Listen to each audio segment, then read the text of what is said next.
Let's talk about James Cook University, because Townsville is home to James Cook. You've spoken a lot about immigration. The government also has caps on international students. But, you know, as soon as I got in the airport, the first thing the cabbie said to me was like the whole town, the whole city, sorry, is concerned about what a reduction in international students would do to places like Townsville. So how do you ease housing pressures, of which there are in Townsville, but also maintain those high-paying international students that also feed into a lot of funding for R&D?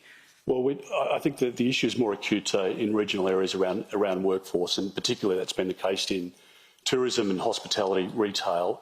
I think the market's tightened a little bit, and potentially it might tighten further if rates go back up or if they stay higher for longer, which unfortunately seems that might be the case. So we need to get the balance right. The government's brought in 1 million people over the last 2 years. We've only built 265,000 homes. And as a result of that and the activities of the CFMEU, which has driven up pricing structures across the building sector and the number of building collapses, we've got this perfect storm of a lack of supply for housing. Young Australians are losing the dream of home ownership, which is a tragedy in our country. So migration has been fantastic for our country, but it needs to be done in a measured way. And one of the things that we have done very poorly is plan for the inevitable increase in population. What does a new city look like in our country? Should we be having fast rail? It's so piecemeal, and it's one of the great detriments of federation, where 3 levels of government don't talk to each other. One level, the local and state level to an extent, with the planning responsibilities, the state with responsibilities about some roads, the Commonwealth responsibility for other roads, and it does need to be joined up, and we haven't done it successfully like other countries, Singapore, etc., have done. I think it's one of the great national debates that we have to have. Because housing is incredibly important to us. And the government's policy of this sort of rent forever model, I don't think suits our culture, and it's not in our financial interest either. So you think the dream of owning your own home, I mean, a lot of young people under 30 are now thinking that that's their future, and perhaps they're okay with it. So you don't believe in that build to rent model? I think it has a place to play in the economy, but home ownership underpins the stability for raising a family. It provides support for people who want to start a small business, because generally that will be the anchor asset when they go to the bank. So we stifle entrepreneurialism. And it also provides, particularly with the capital growth, the underpinning of security in retirement, a home that people can own. And then people can sell that, they can realise the capital gain, they can bequeath it to their children. And that is a very significant part of our economy, and we shouldn't be trying to wind it back, which the government's doing at the moment because they want industry super funds to own thousands of homes here in a sort of European build-to-rent model. And I want to provide more support, particularly on the supply side, so that we can get more housing into the market. Let's talk quickly about cost of living before we wrap this up, because this is something that your side of politics have been quite critical of the government and the measures they've put forward in terms of the measures being inflationary. What would you do? We could be in an election pretty soon, we could be in a campaign. What would you do to ease cost of living but also keep those inflationary pressures down?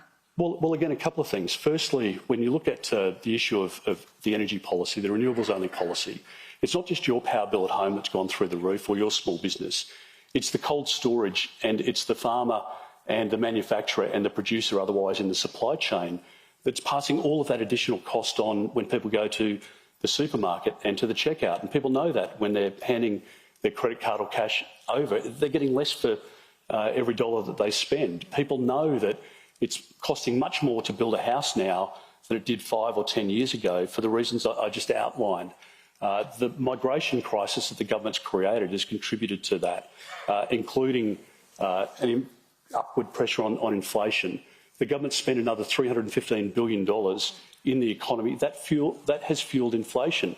In the UK, in Canada, in New Zealand, interest rates have already come down. In the US, they're billed to come down. And in Australia, the Reserve Bank is still saying that the governments, both state and federal, are spending too much money in the economy.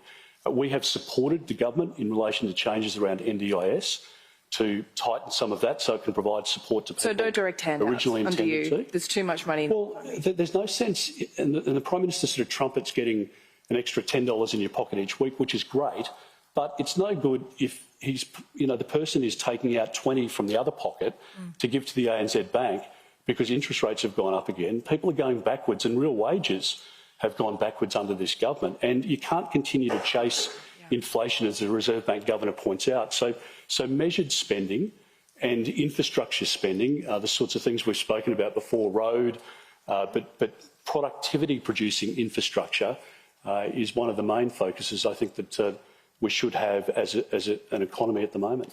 You think you could win this next election, don't you? And Queensland's the key. No question in my mind. Queensland is the key, as it's always been. It's been kind to us, and we've got great members in Phil Thompson and Andrew Wilcox. I was out at a manufacturing plant with them this morning, and many great members besides, and so the benefit of incumbency is important, but every election is tough. We need to win a lot of seats, but I think to get our country back on track, I think the momentum is there for us. We've been disciplined. We've got policies out there which are bold, but in our country's best interests. And I think if you provide that vision and the certainty, I think we can get our country back on track, and I think better days are ahead. More bold vision coming from you? Yes. I think there are a number of hard decisions that need to be made, but they need to be made in our country's best interest. And if we do that, I think we can capture the imagination of Australians who want the most for their country and believe that our country's changed for the worse over the last 2 years, and that we just can't afford 3 more years of what we've seen over the last 2. Peter Dutton, thanks so much for your time. Thanks, Great to see you. Thank you.